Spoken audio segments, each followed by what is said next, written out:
Bonjour à tous, Corinne, ravie de vous retrouver à nouveau. Je suis Corinne Henry, vous êtes sur ma chaîne, une chaîne où on partage la parole de Dieu.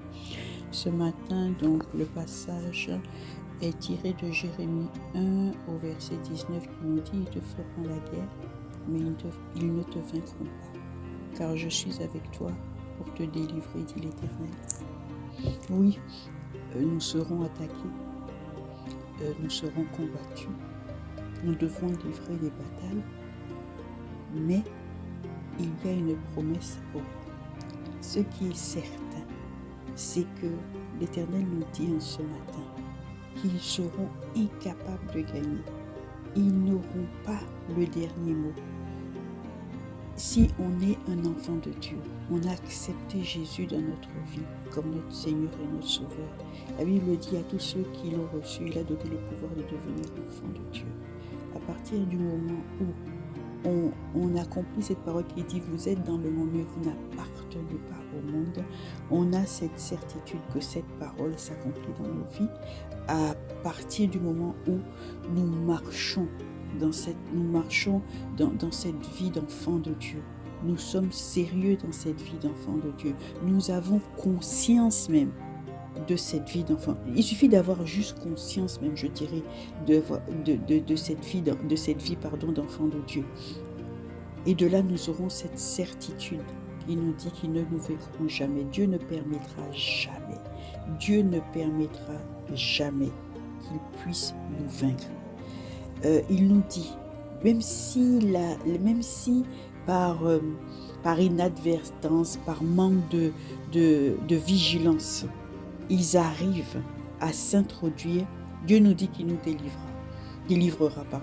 Il va nous saisir, il va nous sortir, il va nous sauver, il va nous délivrer. C'est le Dieu de la délivrance. Il va nous arracher et il va nous donner la force et la capacité d'arracher les pièges dans lesquels nous sommes, les filets dans lesquels nous avons été jusqu'à maintenant gardés. Tout au long de ce passage, je me suis rappelé de beaucoup de passages d'autres où Dieu répétait dans l'Ancien Testament, dans Exode, dans Deutéronome, on retrouve Dieu, il dit qu'il combattra pour nous. À partir du moment où on est attaché à Dieu, où ce que l'on fait est la volonté de Dieu, l'Éternel combat pour nous. Quelquefois, il dit même, gardez le silence, ne dites rien. Moi-même, je m'occupe de ça. Là, c'est quand ça devient vraiment complexe. Dieu, il prend les choses en main. Il nous dit, je marche devant toi. Donc, de quoi nous allons? Qui va oser? Qui va oser? Si nous avons cette certitude, si nous avons cette confiance que Dieu marche devant nous, il dit encore, lui-même, il va combattre pour nous. Il nous dit de ne pas avoir peur, ne craignez point. Ils enverront des maladies, ils feront des complots. Il dit dans sa parole, si tu entends qu'il y a des complots, ça ne viendra pas de moi. Ça ne peut pas venir de moi. Moi, je suis là pour combattre pour toi. Moi, je suis là pour te donner la victoire. Ça, c'est dans un premier temps. Mais ensuite, il y a Jésus qui est venu. Et Jésus, lui, ne serait-ce que son nom, à son nom, tout genou fléchit, toute langue confesse qu'il est Seigneur. Donc nous avons, au jour d'aujourd'hui, par la grâce, nous avons véritablement cette certitude que toute bataille qui vient devant nous, si nous sommes ancrés sur ce que Dieu nous dit, si nous avons une pleine confiance, nous savons que toute bataille qui vient contre nous, peu importe ce que c'est, nous avons déjà la victoire avant même qu'elle n'ait commencé à cause du nom de Jésus, à cause du sacrifice de Jésus, parce que nous l'avons accepté comme notre Sauveur et notre Seigneur et que nous sommes devenus enfants de Dieu, nous avons la victoire dans le nom de Jésus. Donc Dieu nous demande 3 choses. Avoir du courage pour affronter tout ce qui peut venir. Il met en nous la force et nous demande d'avoir une confiance totale en lui. La Bible nous dit, tu aimeras l'Éternel ton Dieu. Il nous dit comment on doit aimer l'Éternel notre Dieu. Et à partir du moment où cette confiance est totale, nous avons déjà l'assurance d'avoir la victoire avant même que la chose n'arrive. En gros, il faut que chacun joue son rôle. L'ennemi, lorsqu'il nous attaque, à l'époque, lorsqu'on lit, je regardais, lorsqu'on lit l'Ancien Testament, on voit des combats physiques. Il y avait une armée, il y avait des armures, il y avait des armes. Au jour d'aujourd'hui, c'est une bataille spirituelle parce que Jésus est venu, Jésus est assis à la droite du Père. Et donc, chacun doit jouer son rôle. Si l'ennemi n'est pas là, comment on va savoir que Dieu est avec nous? Si l'ennemi ne nous titille pas un peu, comment on va savoir? Même si on sait qu'on a la victoire sur lui, mais comment on sait? De quoi on est capable? Qu'est-ce que Dieu a mis en nous?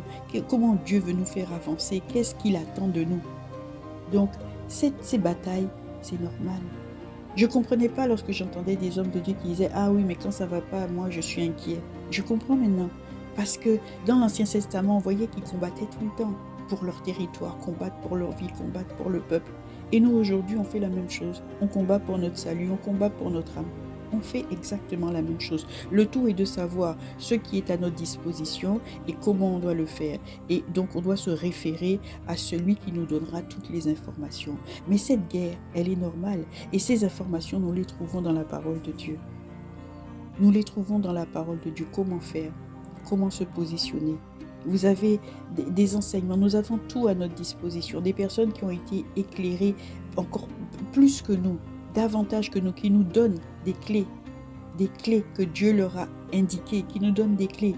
Mais ce qui est certain, ce qu'il faut garder en tête, c'est que peu importe le combat, peu importe ce qui vient, on a déjà la victoire. Tout est accompli, il a dit. On a déjà la victoire. Voilà pourquoi on dit souvent, la fin d'une chose vaut mieux que son commencement. Tu peux commencer par terre. Tu peux commencer, on t'aura traité de tous les noms. Tu peux commencer à héros, mais Dieu fera de toi un héros. Tu peux commencer, à zéro, autant pour moi, tellement j'ai le mot héros en tête. Mais Dieu fera de toi un héros. Merci, je vous souhaite une excellente journée. Je vous dis à très bientôt. C'était Corinne, bye bye.